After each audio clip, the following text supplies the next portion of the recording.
Hello and welcome to our show on Eurogauge TV.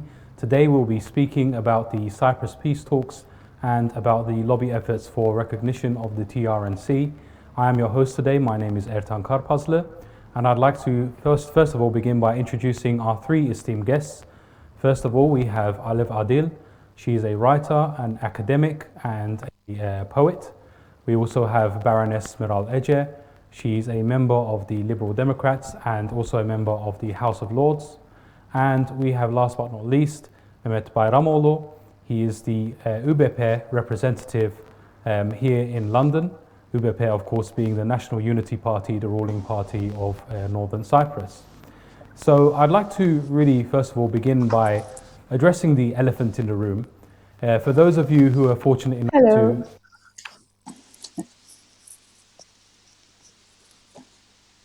we were discussing, again, the Cyprus issue, and we had three guests, one of them being a Conservative MP, Roger Gale. We also had the former leader of the Labour Party, Jeremy Corbyn, and we also had Niyazi Kızılyürek, who is a member, an MEP of the Akal Party, which is based in southern Cyprus. And on that show, there was some controversy in that the guests were declaring the Turkish Republic of Northern Cyprus a place that many of us call home, and an illegal occupation, and which very naturally drew some kind of criticism and some kind of backlash in Turkish Cypriot news outlets, both here in the UK and in Cyprus. So we want to really just address this issue, and if you all remember, the host of that program was one of our guests today, Alev Adil, who herself, in her own words, described the Turkish Republic of Northern Cyprus as illegal and an occupation. And obviously she has been she's seen some of the feedback that has been given to her since that show, some of the comments. So I just want to begin, Alev, by giving you the opportunity to share some of your reactions to those comments. Hi, I haven't actually been forwarded much other than I saw some stuff on Twitter which was telling me I'd better never go to TRNC. I live in TRNC and I'm a citizen, and you don't have the right to tell me I can't live in my own country because you don't agree with me. Also, Mehmet Bey wrote to me, and there was something in a paper in Cyprus. I didn't see anything in the paper here, but I hope people will share it with me. But anyway, Mehmet Bey wrote basically saying that he was very annoyed with what I said because he disagreed with me, and that Jeremy and Niyazi lived in a dream world, but I came from the planet Mars. I quite like this planet Mars idea. Calling occupants of interplanetary craft. So I didn't express any views on that program because I was in the unenviable seat that you're in, where you're kind of thinking, I have to manage the time, I have to ask the questions. I did speak very technically. I was trying to make the distinction, not in Cyprus, the internationally recognized Republic is the TRNC, which is an illegal entity. That's why we're going to Geneva. That's why we keep going to talks. That's why we can't fly directly. That's why our passports don't mean anything. That's why we have an economy that's failing. That's why our youth in Cyprus are really suffering, as well as everyone else. We need legal recognition. We need to live in a state, in a legal entity. And we can't go on like this because we're not going on like this. The situation keeps changing. So it's illegal, whether you think it's right that it's illegal or not. And I don't. I think Turkish Cypriots deserve to live in a legal entity. Is it occupied? Does the Turkish army keep a whole section of people there? Yes. Other ways in which we could say it's occupied. How could we say that it's occupied? Well, all of its institutions have to deal through Turkey. So, for instance, if you work in the university sector, you have to be making sure that you're going along with the guidance of, not merely of YÖDAK, but of YÖK, of the Turkish thing, because you don't have recognition. So everything has to go through Turkey. So all our institutions and our culture are being subsumed through Turkey by necessity. But quite apart from that, we have a very, very difficult political situation at hand. both in the way that the president of Turkey has interfered in our politics. For instance, he didn't like the comments that our former president Akıncı made about the Syrian war and said that they should be attacked. There were attacks on Şener Levent, but the most recent case is Abdullah Korkmazan, who accused, who said that Tatar was wanted for fraud by the Serious Fraud Squad in the UK, and he's now been accused of slander. He's looking at 5 years in prison. We've had arrests for graffiti on Love Erdogan posters. We don't know who put up these Love Erdogan posters. Why, if we're not an occupied country, do we have posters saying love the president of another country? And why would you again arrest someone like Korkmazan in the middle of the night for someone graffitiing a poster? Again, it was nothing to do with him. This is to do with hounding people. This is to do with freedom of expression. So things are getting very much darker in Cyprus very, very fast. Our human rights, our freedom of expression are under threat. And I think that's something that a lot of the Cypriots based in London don't realise.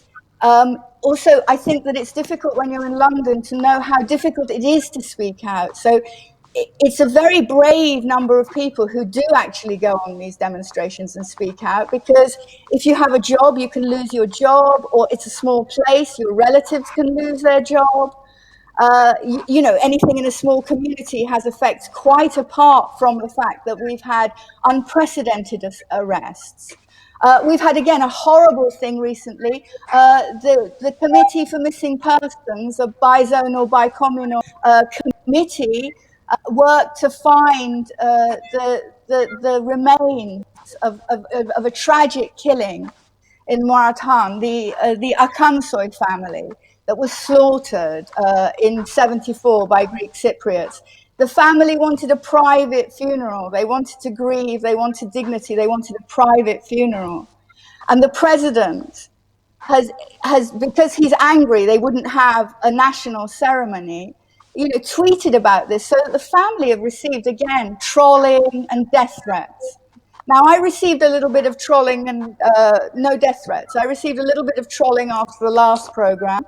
But after a comment I put under an Akıncı post when he was having all these problems, he was running in the marathon, and I wrote a comment saying, good luck, you know, en dürüst liderimiz.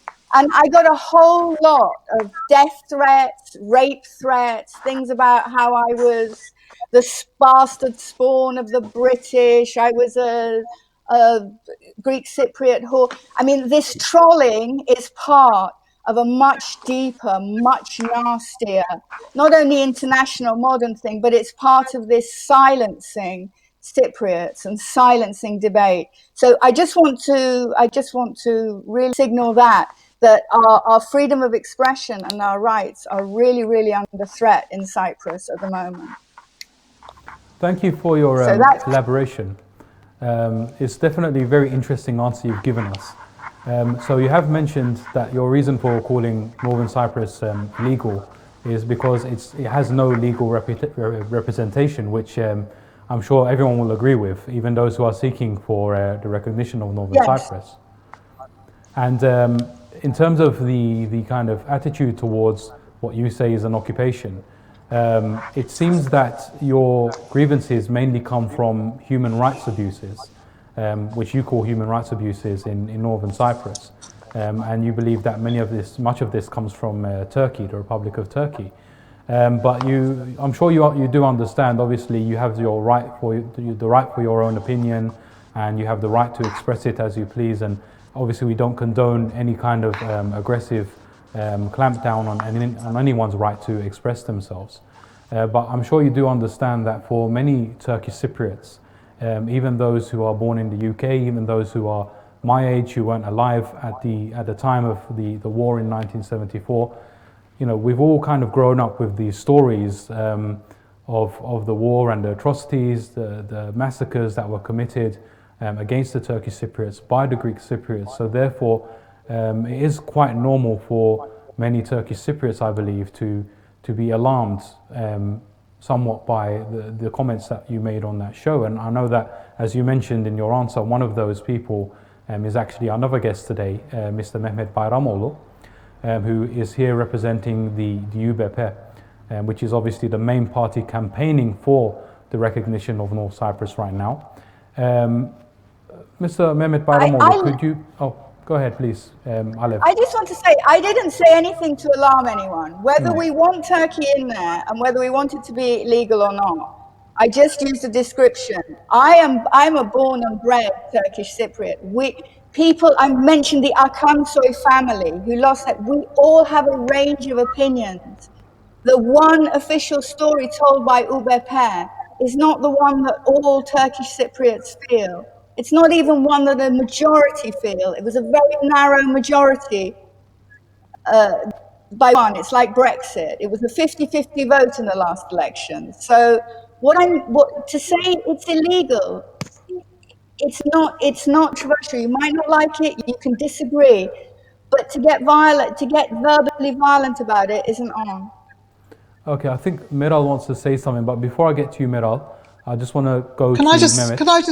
Can I just ask that we make it brief so we can get into the new programme? We're still talking about the old programme, and I'm feeling that we need to sort of move on a bit. I just want to address the elephant in the room, because obviously Mehmet Bayramoglu is here. He wants to express some of his criticisms on our platform today. So I just want to give him that opportunity, and then after that we'll be moving on to the main topic of our show. So Mr. Mehmet Bayramoglu, could you please share with us how you felt when you were watching that show on March the 18th, and if you have any criticisms you'd like to share on the show, please go ahead. Okay, thank you. I will be very brief, as Meral was saying. Last week's program was a one-sided big propaganda, I'm afraid to say.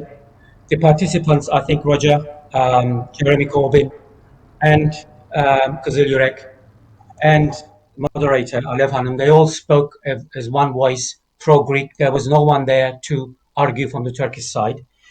There is nothing illegal about TRNC.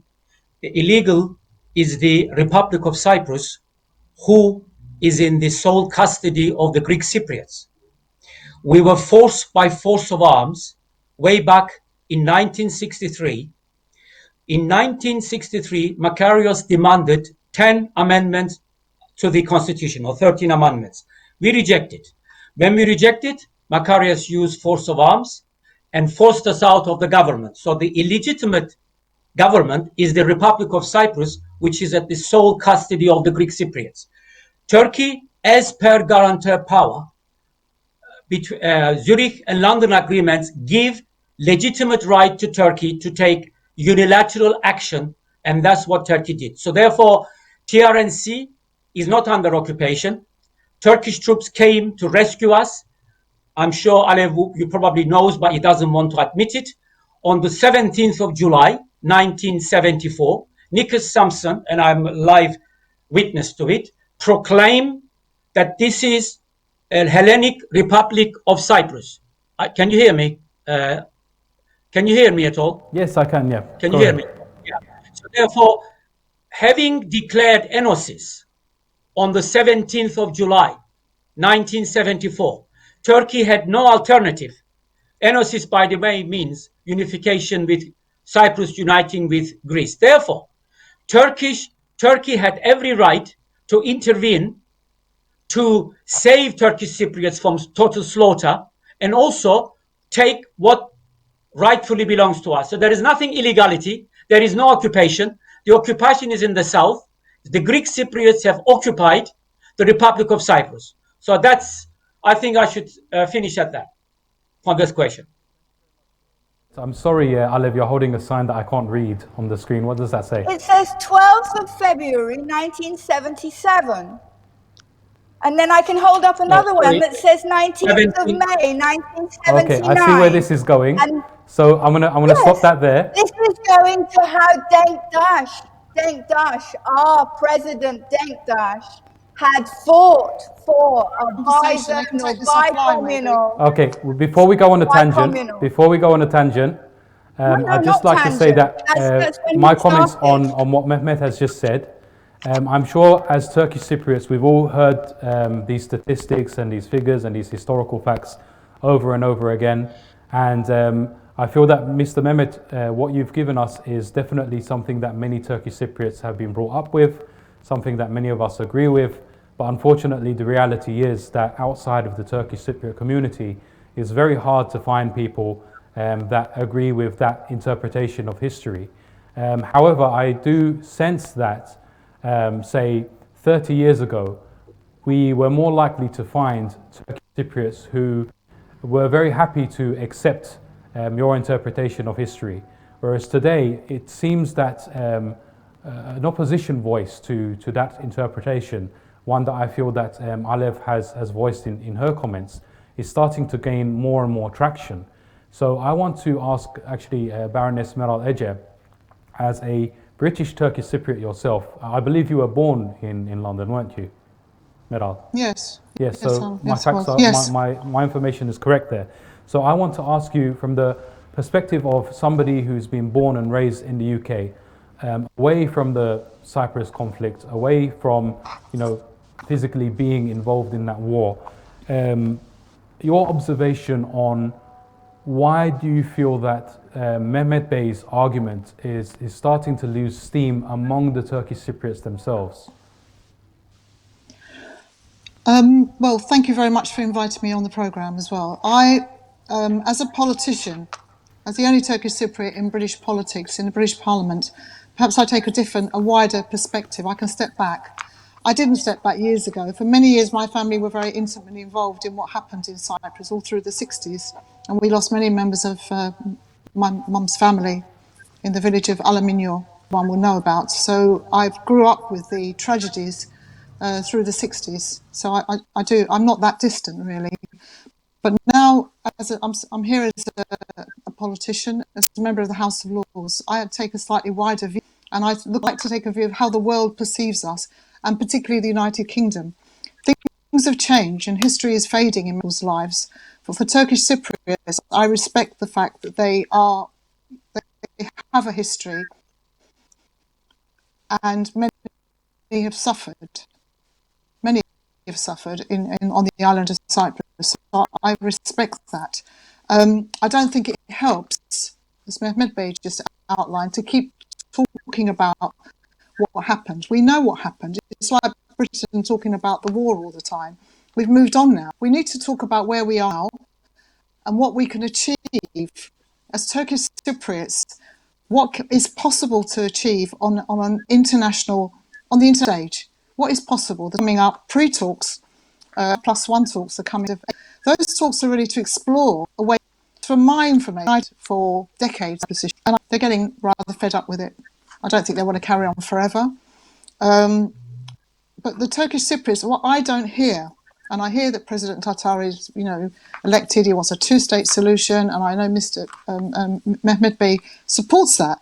What I don't hear is a plan as to how to achieve that. And it's no use going back to Makarios and Enosis. That's finished. There's no Enosis anymore. Greece is in a different place. Greece is not interested in Cyprus at all. In fact, they're rather fed up with President Anastasiades as well, because they're trying very hard to create better bilateral relations with Turkey. That's in their interest. They're really not interested in Cyprus anymore. So things have changed. The world has changed. And let's move on. Let's us change as well. And let's deal with what we are and where we are. Is it possible to have a two-state solution? Who are you going to negotiate with? The UN is out. The EU is out. So apart from Turkey, who are you going to negotiate with to achieve this two-state solution? And let's look at the implications, what it means. The majority, as I understand it, of Turkish Cypriots have got a Cyprus EU passport. That would go. That's gone. You'd create a hard border, separate country. You're talking about annexation with Turkey.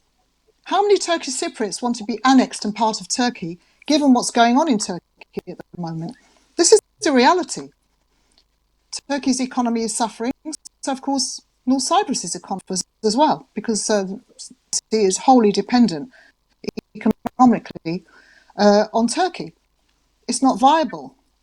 In order to find the definition of an independent sovereign country, you need to be economically viable.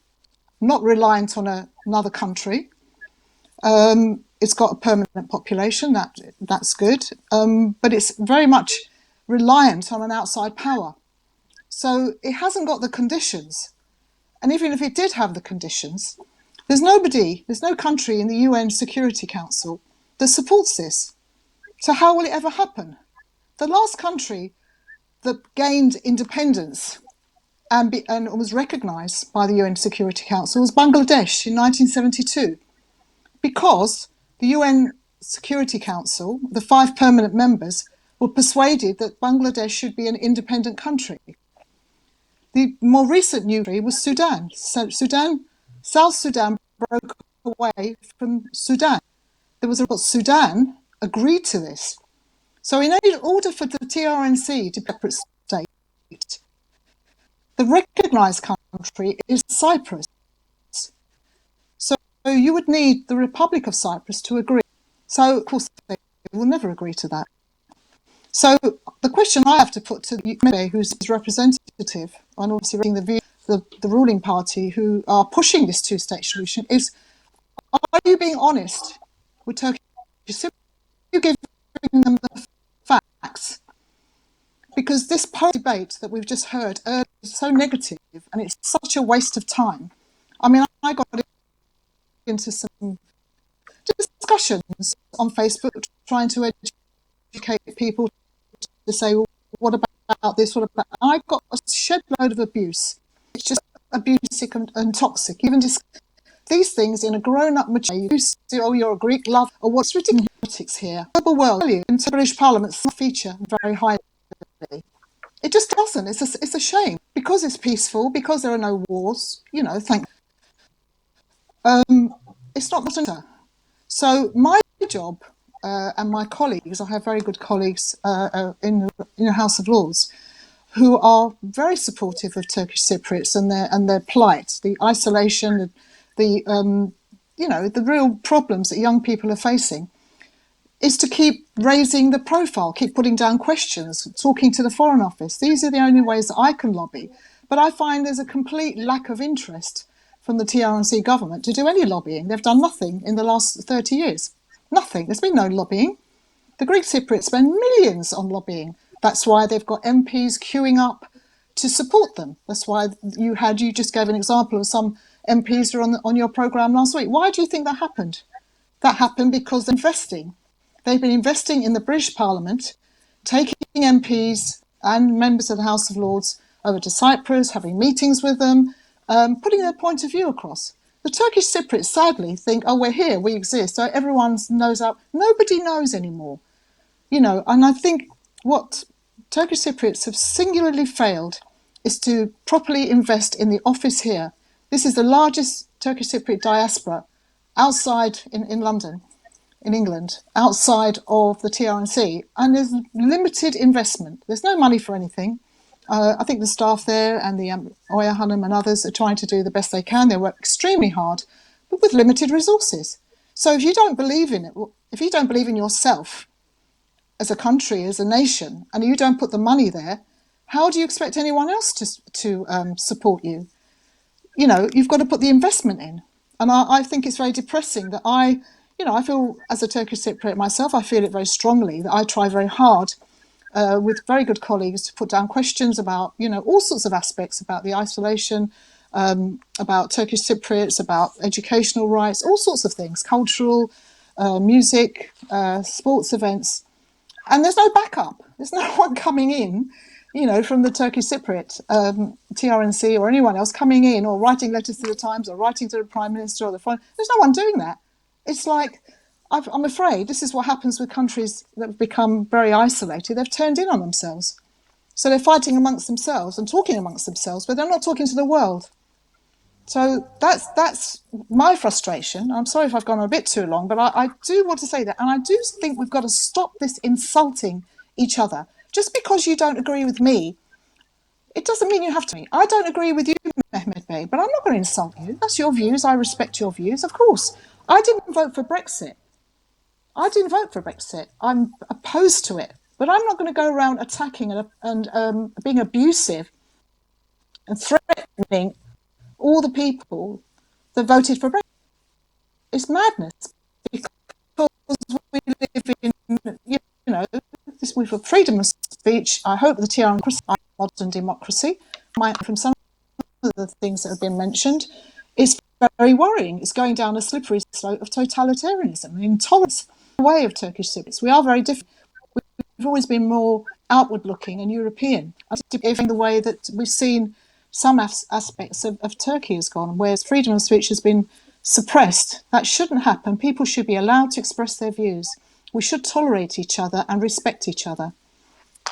I'll stop there, and I'm happy to take some very questions. important points there, and I am going to give Mehmet a chance to give his response to that. But before I move on to Mehmet, I just want to ask Alev a bit of a personal question. So please forgive me if this is a bit too personal. But obviously, you've got some very interesting views which might go against the mainstream of Turkish Cypriots, even contemporarily or at least historically. They don't. But They don't. I just want to know, have you always held these views, or were these views developed over time, and at what point? Well, I don't understand what views you're talking about, because we haven't actually discussed my views. I mean, I agree with Meral that a two-state solution is just dead in the water. I won't go over why, because she's put it beautifully. I believe in a bicommunal federal solution, which is what Denk Dashbey proposed. I was putting up dates, 12th of February 1977, then it's 19th of May 1979. I mean, he was going for that. So they're going against Denk Dash. So we're the ones who put forward the idea of a bicommunal, bifederal state. So I haven't stated my views, but that's what I'd like. It's nothing controversial. It's not controversial to state facts, whether you like them or not. You were saying people might be triggered. Yes, people might have lived through traumas. I lived through traumas. I lost my home. I'm from Cyprus. You don't need to tell me what happened in the 60s and 70s. I was there. I mean, when we talk to each other, we really have to be gentle and remember that there are people who are directly influenced, including me. People who are directly influenced don't necessarily want to be living under Turkey's rule. The Akansoy family, they put out a statement saying it's fascism that did this. They didn't want a state funeral. Mehmet Bey here sent me some links from his Facebook to things that he wrote. This isn't me going through his thing. These are things he sent me, okay? And so with pictures of a demonstration about the arrest of people for graffitiing posters, etc. He put, now I'm translating, I can read the Turkish, or maybe he'll share the post again. In the TNC now, spoiled behavior, attitude and traitorousness have become rife and uncontrollable. Turkish Cypriots living in the TRNC are people who are incapable of self-governance. All in all, if the motherland cannot appoint a district governor, not improve in the country. So this is from the National Unity Party saying that Turks don't serve their own country. We need a governor coming in. This is what Mehmet Bey sent me himself. He sent me something else saying, if the shepherd lets the flock run free, the goats spread to every side. Comparing Can I just ask, Turkish Cypriots to goats. Can I intervene? Go Can ahead, I just ask on this governor? I'm very interested in this, because is it official ÜBP policy that North Cyprus should be annexed by Turkey? Because then they would be a governor, just there was under British rule. Are we now going to go under Turkish rule and have a governor? We might as well forget elections then. Is that? I mean, I'm very alarmed when I hear that. I think that's a valid question to ask, and I do plan to move on to Mehmet. I mean, I do next. worry about this. That some people are so close now they can't actually see what's going on, and we got independence from the British colonial rule in 1960. Are we saying now that we're going into annexation? How many Turkish Cypriots want to be annexed by Turkey? I don't think there's a majority there. I'd be very surprised if a majority of Turkish Cypriots want that. So just, I'd like an answer to that, because I'm very alarmed if I hear that. Alev, please finish. But I also want to, Yes, I also want to just briefly say, again, on speaking out, speaking privately, members of the National Unity UBP party are really disturbed that they weren't allowed to choose their own leaders in their leadership election. Speaking off the record, Turkey didn't like anyone they chose. The government is still in abeyance because they're not allowed to choose their own leaders. So politics is a really direction. You're asking as to my views. I was a little girl. I was in 1974 when it happened. I was there when the tanks rolled in. I threw flowers at the tanks and they threw sweets at us. I thought that I had been saved. I've been living in Cyprus for the last 3 years. It's incredibly difficult. Every day you live through practical difficulties and all sorts of human rights and freedom of expression difficulties, which it's not a stable situation. So that's what I'm saying. Okay, I would also thank you, like to Alev. emphasize I'm not a member of any party. Yeah. I'm not representing anyone other than myself. Thank you, Alev. I want to hear from Mehmet now because he's been silent for an awfully long time. And I do want to kind of raise some of the points that Meral has already raised and a few points of my own, actually. Now, I, as a Turkish Cypriot who has been kind of following the politics and following the history of what's going on in Cyprus, I personally am a little bit confused as to why all of a sudden UBP is pushing for the recognition of North Cyprus now particularly. And the reason why I'm confused is because I'm looking back, say, 30 years ago, and it seems to me in 1983 when the Turkish Republic of Northern Cyprus was first declared as a state, there was a lot more consensus among Turkish Cypriots back then. I mean, keep in mind in 1983, UBP was not even the majority in the Turkish Cypriot parliament when it went to the parliamentary vote and the parliament voted for the establishment of an independent state. So even the left-wing parties, the opposition parties, were in favor at that time of having Northern Cyprus as an independent state. And I believe that, you know, at the same time you had countries like Pakistan and Bangladesh, you had the autonomous province of Nakhchivan of Azerbaijan. They voluntarily stepped up and they recognized the Turkish Cypriot of Northern Cyprus. Surely that was the golden opportunity. And of course, back then, these opinions that have maybe developed over time, people like Alev, for example, were probably a lot more in favor of recognition back then than they are today. And now it seems that this is coming up now when, quite frankly, even Turkish Cypriots themselves, as we've seen with Meral and Alev, even we as a community, we're not entirely behind. There's no consensus behind recognition right now. So what I want to really know is, why now? Is it for me? Is it for that? Sorry, could you speak up, Can please? Is it for me to, can Yes, I yes, speak that's now? you, Mehmet Yes. Bey. Right. Yeah. Yes, he's inviting you. Thanks very much. Since 1968, for the last 53 years, we've been negotiating with the Greek Cypriots to form a federation. It has not succeeded. Way back in 2004, Greek Cypriots refused to endorse the Annan Plan, which I thank God because that was the end of Turkish Cypriots. So we must thank Papadopoulos and Aker and all the party for voting against it. Again, in 2017, in Crans-Montana, for the last time, we negotiated federation. Greek Cypriots have no desire to share anything with us, none whatsoever. And why should they? They've been recognized by the Western world and United Nations as the legitimate government of Republic of Cyprus. So why should they share power with us?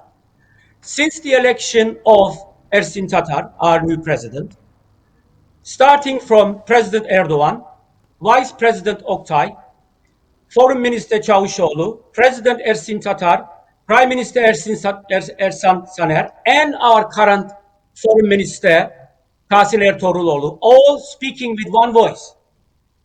We are no longer interested in federation. If we sit on a negotiating table, it will be on a two-state, two sovereign state basis. if the Greek Cypriot sit negotiating table to talk with us how to share this island, then there will be no negotiations. And I don't believe that in 2 weeks' time, I believe is in Geneva, United Nations General Secretary has called to see whether there is any common ground for starting negotiation. Well, I tell you now, there is no common ground. So the fact that some people speak about federation is dead. As far as Ankara is concerned, it is dead. As far as Nicosia is concerned, it is dead. You are saying about recognition.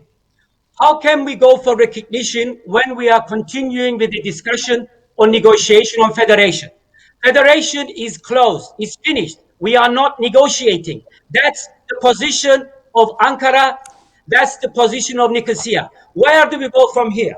Well, if recognition is to come, we don't expect it from Western Europe.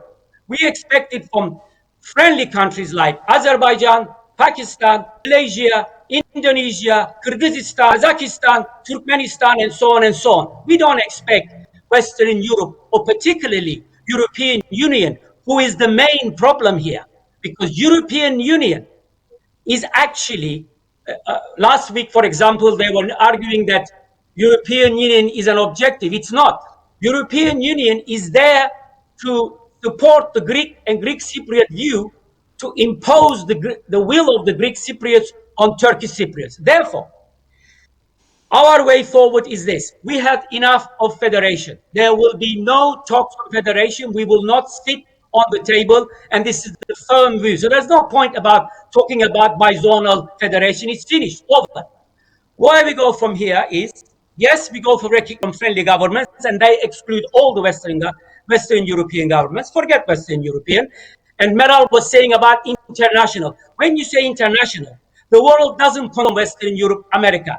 No, there is Asia. There is the Turkish I didn't say it states. did. Therefore, I didn't say it please did. don't mix I up said with global. not. Can I just I finish, wasn't Meral? saying I that. didn't Can I come interrupt. back on I've that? been Because I'm being, patiently I waiting was for agreeing you. with some of the things you said. Meral, The You're you world have to does misrepresenting not me. finish on that. Yeah, consist. but don't miss what I said. Yeah, but you have misrepresented, and I didn't interrupt you. Can you please don't interrupt, because this is otherwise it's going to Carry go on. into another big Carry propaganda. on. The Okay, world carry on. does not consist of Western Europe. There is a bigger world, and Turkey is And it did. positioning itself in this bigger world. Therefore, our way forward is either Greek Cypriots will sit in and negotiate how to devolve Cyprus peacefully, or situation will stay the same. We will go our way and they will go their way. This decision, this policy is fixed. It's not negotiable.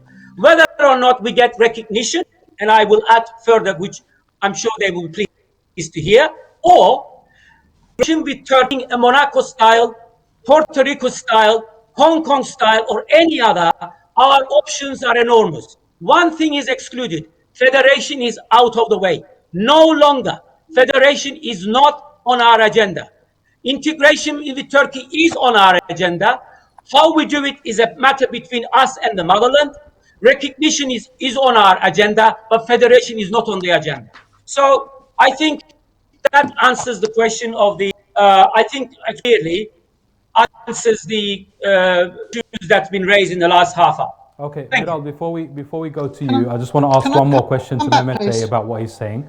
So, Mehmet Bey, what you're arguing, if I've understood correctly, is you're saying that the reason why this push for recognition is coming now is because all of the other options for federation or for unity in Cyprus have been exhausted. And so that's the sole reason why this is coming now. You don't think that it's perhaps because of changing geopolitics in the region? Perhaps Brexit might have something to do with it? You think it's wholly a Montana, sorry to interrupt you. Crans Montana was the last chance. The Greek Cypriots have been spoiled by European Union to such an extent that they have the liberty to reject all. I say to you once again, I think the Annan Plan, because Annan Plan, to We my know understanding, was the we know end the of the Turkish history. Cypriot. So We all know the history. therefore, We do. going forward, Good. Can we talk about going forward, either two-state solution or it stays the same. Or We go what? our way, British go their way. Okay, so Meral, I've got a question for you, can I- but I'm going to give you the opportunity to retort Mehmet Bey before I get to my question. Well, I like to And then respond me. because Can And I then just me, respond because I didn't mention federations actually, but to be honest, if all these countries, I'll just say Europe, I talked about the UN Security Council and the members, who, as you know, include China and Russia. So, you know, when we talk about the global world now, we are looking beyond Europe. But of course, Europe is very important because the Republic of Cyprus is an EU, full EU member. But all these countries you mentioned that are going to suddenly recognise the TRNC, why haven't they done so in the last 38 years?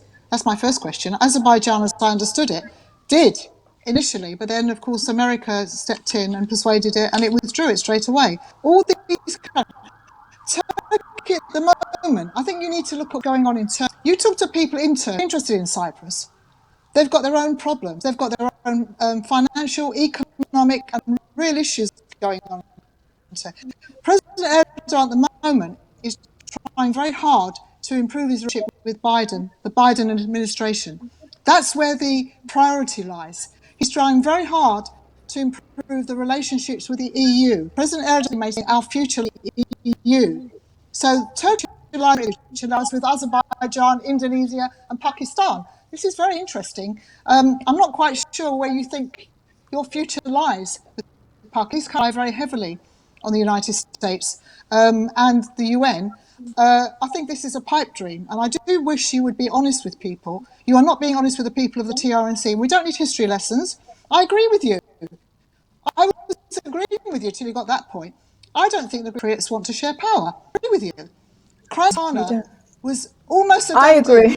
deal. Turkey, I know people, I've spoken to people who were in the room when it happened. And I can tell you that the EU commissioner, the EU people that were there were shocked and horrified at the behaviour of President Anastasiades. So don't say the EU, you know, this EU bashing as well. I mean, you know, they made a mistake years ago. Jack Straw was on another programme recently who was part of that mistake, admitting it. And now he's saying, oh, of course, we should all recognise a two-state solution. Well, frankly, he knows that that's not possible.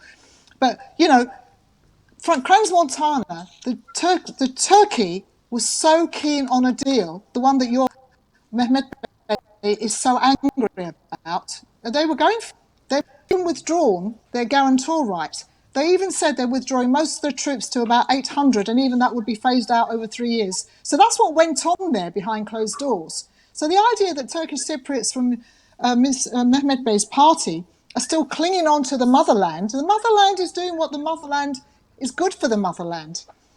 Turkey will do what's good for Turkey, and Cyprus is incidental. And I think we need to understand that. You know, at the end of the day, of course, they've got some loyalty to us, but in a way, Turkey has got very serious economic problems. Unemployment is rife. The Turkish lira is plummeted, and of course, you know, people in North Cyprus feel that as well. So we don't need history lessons, Mehmet Bey. We need solutions to the future now. And when you say, oh, the Federation is dead, they can go their way, we go our way. What is our way? Another 50 years of sitting there doing nothing. Of this, non-recognition. That's what the future Alev, holds. I can see you're very eager to say something. Yeah. So, Yeah, but could I you need to just respond to interject this very because quickly?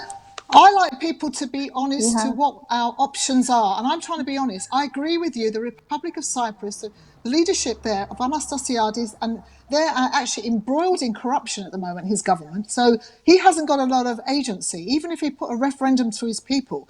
At the moment, from where we see it, from the United Kingdom, he's got his own problems. I don't see how he would ever persuade his country to vote for a federal state to give up some power when he's got so many problems of his own. So the idea that is that these Meral, thank you very much for wicked that. Greeks swayed us. I actually haven't we got should be over living to the the real question that I world. want to ask you yet. So I just see that Alev is very eager to add something. So Alev, could you just keep it brief? Because we still have a few more Yes, questions. very brief. I just think that really, I hope these are going to be headlines because Mehmet Bey has made it very clear that he sees us being integrated into Turkey. And I will tell you that most Turkish Cypriots are not happy with the idea of ilhak or complete integration. And just coming back to the economic problems, let's remember that when the TL falls 12 to the pound, remember that people in Cyprus pay their rent in pounds. So their outgoings go up and their wages don't. Their wages shrink and their outgoings go up. Yeah. So And their pensions, it's not those that get pensions. exactly. And so the point I want to emphasize that from here we can say, oh, well, 50 years and still going on. But there is a crisis and we really need to do something and think about our own community. And I'd say we're all agreed that there's nothing in it for Anastasiades. And yes, he's up to his golden passport issues. He hasn't prepared his community. That's why we have to do the hard work. And as Meral has pointed out, the EU in this sense does have some sense of responsibility. I don't think we get a great deal of help from the British and the Greeks and the Turks as guarantor powers on this, but certainly Europe does want this mess cleared up, and we have made progress. And people like Niyazi Kızılürek, who was then called a traitor, I think he's an amazing guy who's done a lot. Just think that on the other side, they elected a Turkish Cypriot. No, we don't. See, I think this is the thing. Now, Meral, I just want to ask you quickly. Can I just get this one thing in? I mean, this thing about Mehmet Bey was really angry about this, the idea of a federation. The idea of a federation now is very different from what was proposed many years ago. The one that I would think we should look at is a very loose one, where more and more power is given to the two constituent states. So, for example, can you imagine that you have something like a Turkish Cypriot US ambassador? Can you imagine that? Can you imagine a Turkey being a UN or an EU ambassador, the power that they would wield? For the first time, we would have people around the world who had status.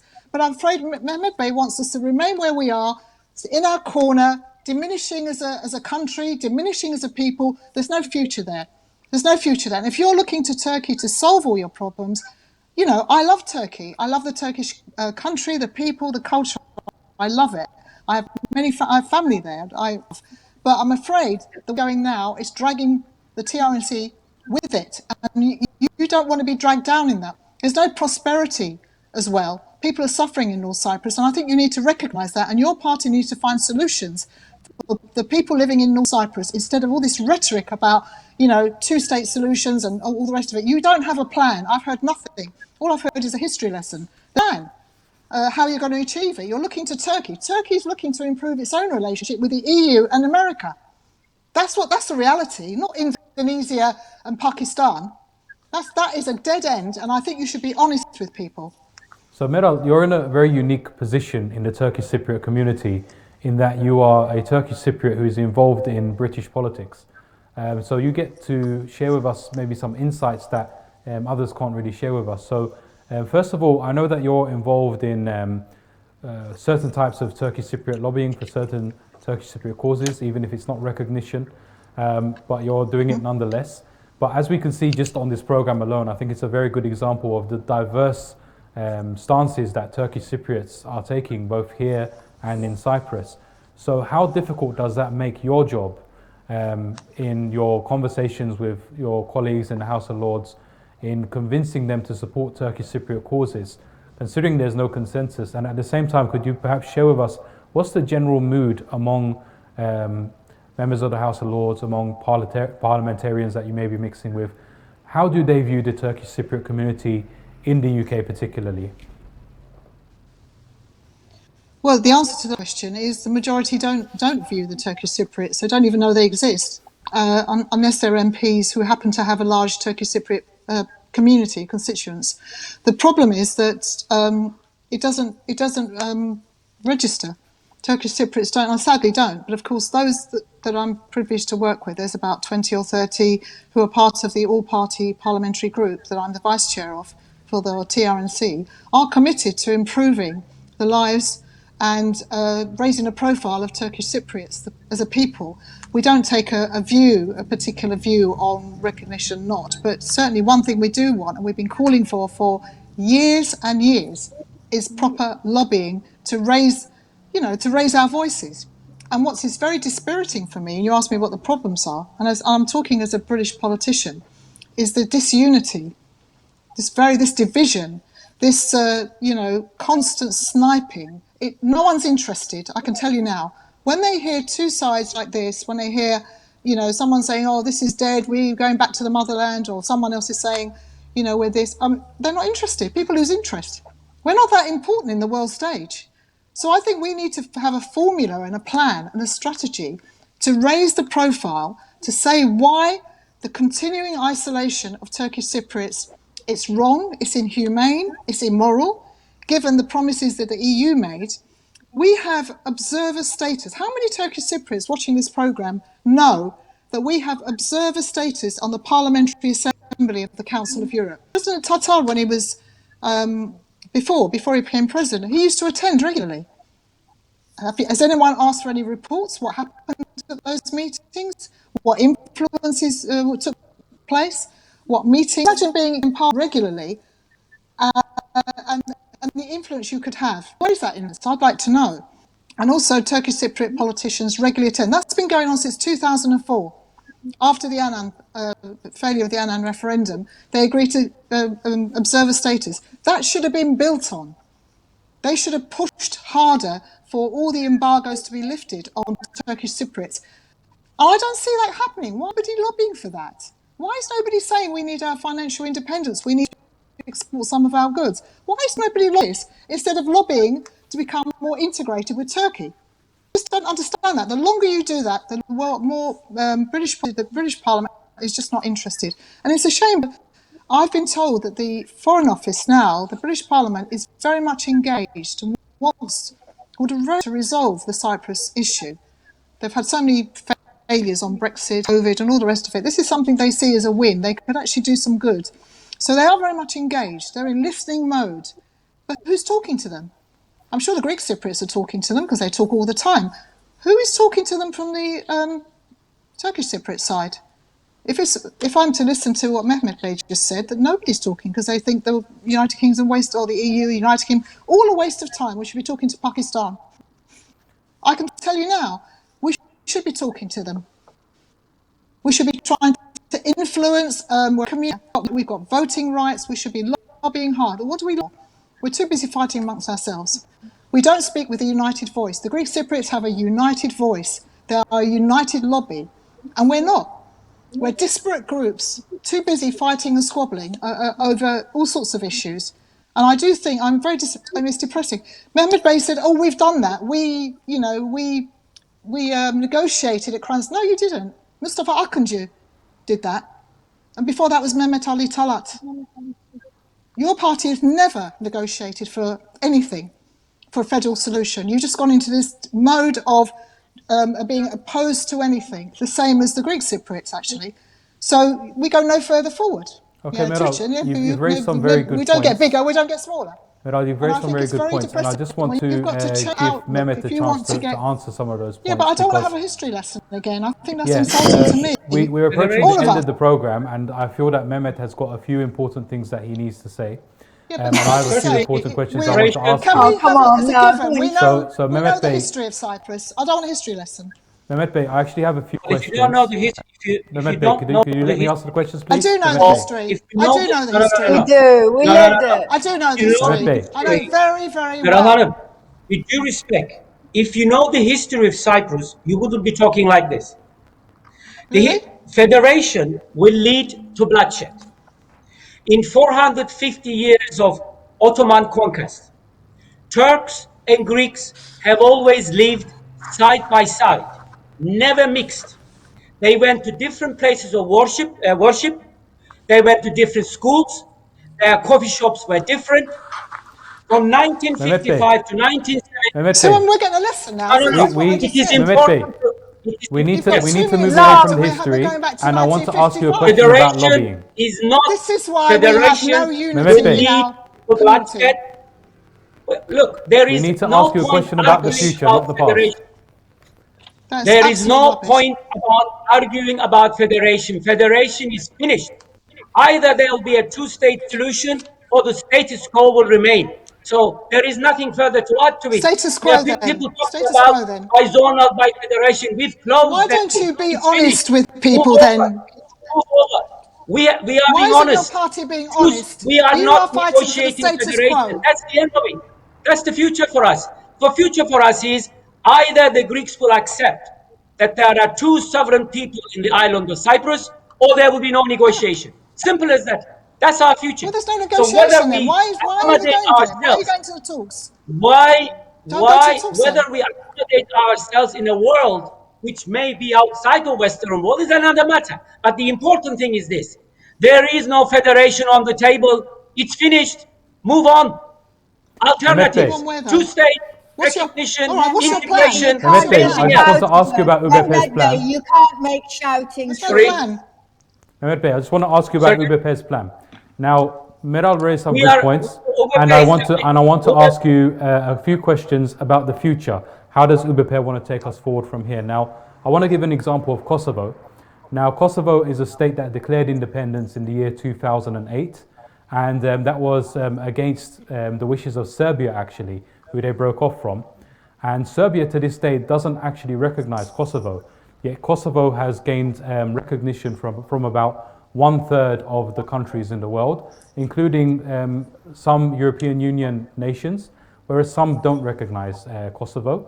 So they've even divided EU opinion. They've been able to get that success in just a few years, whereas us as the TRNC, we've not been able to do that. And even countries such as Abkhazia and South Ossetia, which are breakaway regions of Georgia, they've been able to get 2 or 3 countries to recognize them.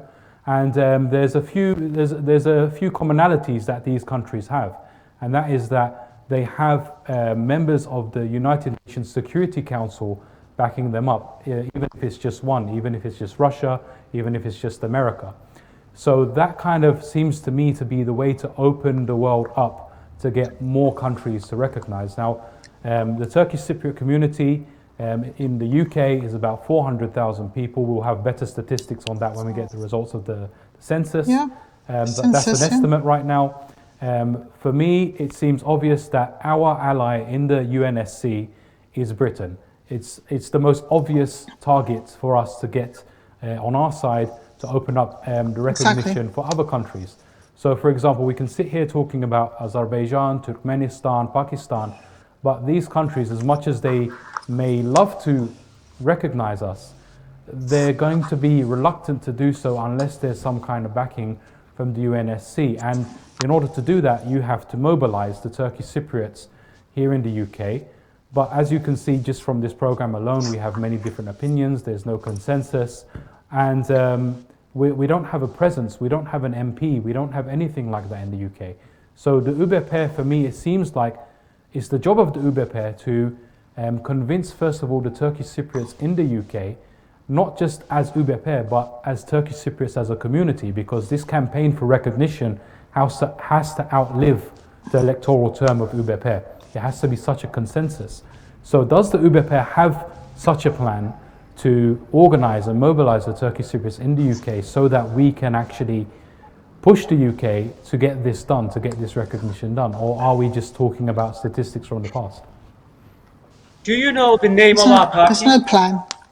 National Unity Party. Your answer is there. Who's our nation? We are there to unite with our nation. Our party's name is National Unity. Ulusal Birlik. National Unity. We are there to promote unification with the Turkish. This is the answer. Should I say any more? That's your answer. I Can you feel, answer That's the the name question, of our maybe? party. for me to be National convinced, I need to hear more. going to integrate. Look, Turkish Cypriots' well-being, whether it's life or property, is with our motherland, Turkey. We do not trust the Greek Cypriots. Why should we put our lives and property at risk by in a forced marriage with the Greek Cypriots when we are in a minority and we know damn well what they want? Therefore, path is to unite with our nation. The name of our party is National Unity Party. So here is your answer. So can I just ask, how many Turkish Cypriots in the UK have you mobilised behind your plan? I would say to Because I must have you missed it. that, yeah, well, you have actually, Meral Hanım, because I would say to you that in England, America, Canada, Australia, I would say 80% of Turkish Cypriots support my view.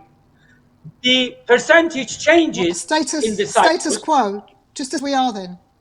We Okay, because you live in 80% of the Cyprus. Turkish Presumably it Cypriots doesn't living in affect you. the United Kingdom, Australia, America, and Canada supports two-state solution and under no circumstances want federation with the Greek city. That's 80% living abroad. However, the percentage changes in Cyprus. I would say to you that it's on a 50-50 path.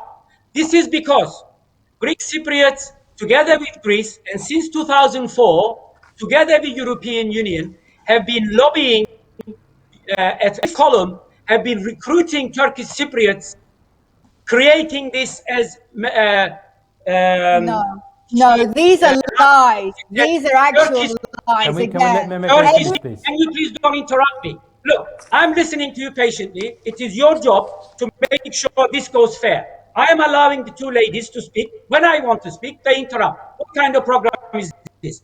There is no such thing as Cypriots. There is no Turkish speaking Cypriots or Greek speaking Cypriots. Makarios himself said that the only homegrown Cypriots are our world famous donkeys. He told this to Italian journalists. There are Greeks, Turks, Maronites, Armenians, and Gypsies. 5 groups. Why do you support Accident of what he his said? have to by side in 450 have not been We know 100 marriages. that. We They know that. always live side by side. Mixing them up, can I finish please? Mixing them up means you're asking for trouble. Therefore, our policy, UBP policy is federation is out of the question. We are not discussing federation.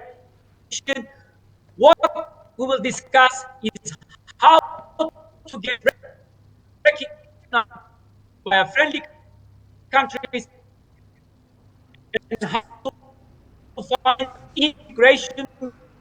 Our policy is quite clear.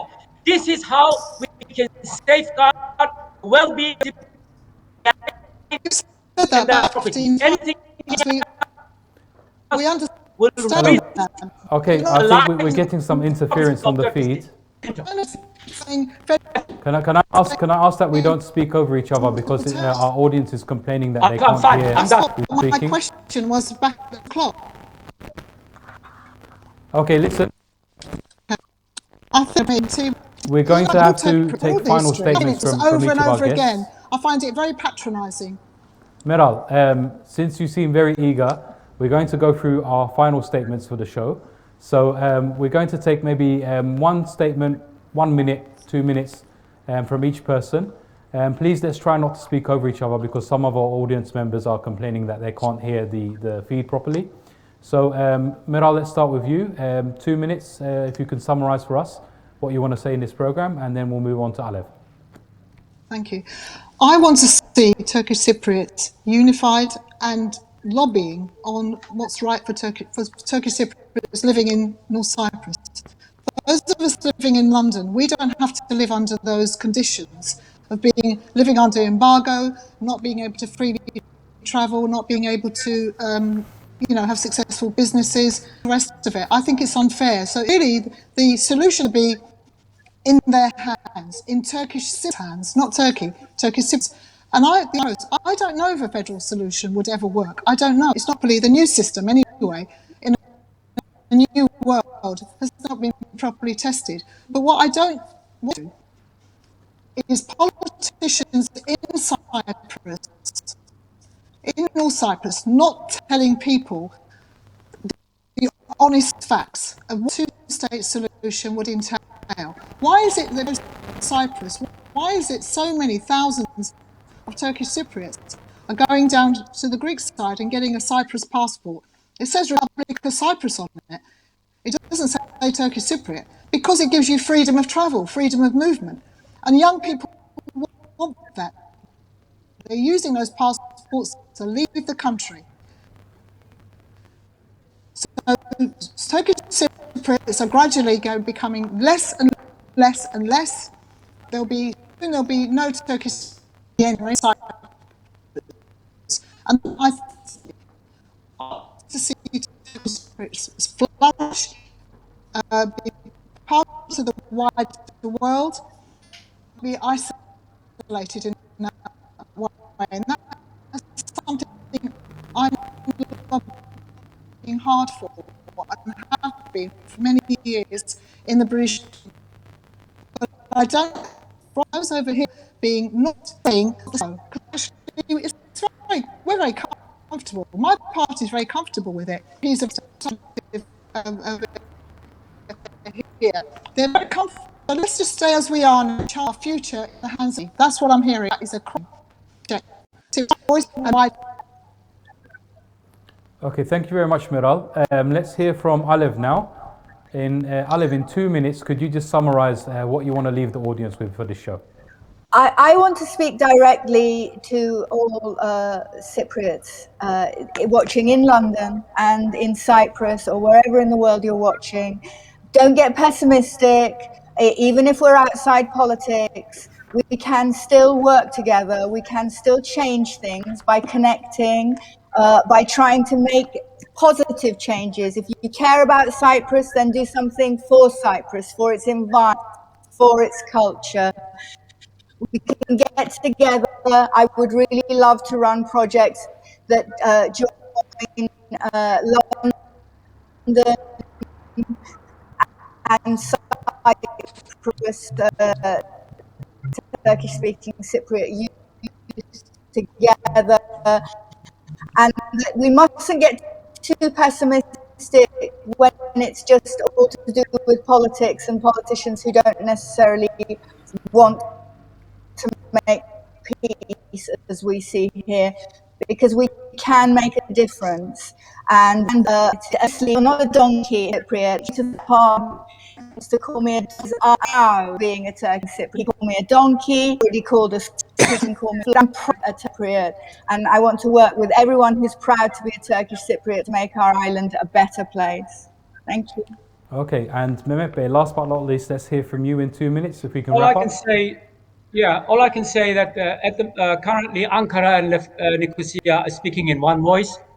It is a forced marriage. We are not interested. No, On the they're table, not. there is Can we just let him finish, please? on the table there is two-state solution. If Greek Cypriot wishes to discuss, they are welcome. If they not wish to discuss, then we both go our wrong ways.